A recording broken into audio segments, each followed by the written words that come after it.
Here, I'll be showing you how to connect to data in Einblick using a variety of different methods and how to use those data sources across SQL and Python applications.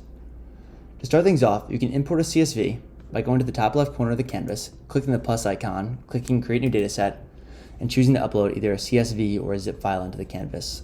Once it's available, it'll appear in the top left, and you can choose to add it to the cells that you're building out.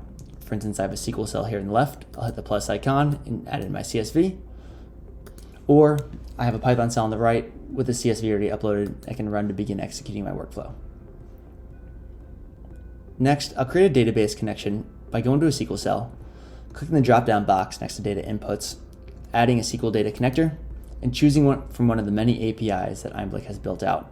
For instance, I'll choose Snowflake, and here I can add in my respective credentials to build out my Snowflake connection. Once it's available, I can choose from this drop-down box, say Snowflake 2, run that, and begin building out my workflow. When using Python, you'll first want to create a SQL connection, as I have here. And from there, you can continue to build a workflow by starting to build out different connectors like the Python cell, and so on and so forth. Another way to connect to data is by reading it from a CSV link. For instance,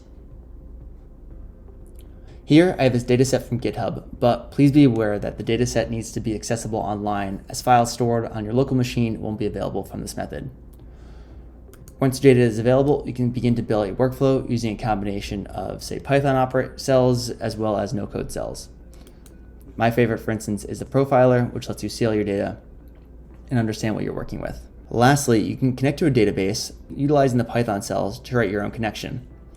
Just make sure you have the right packages installed and set up in the Python cell, or you can utilize the initialization button here in the top left, where you can install your respective packages and create your secrets. And now that you have your data connected, you can begin to start building out your workflow and analysis utilizing Einblick.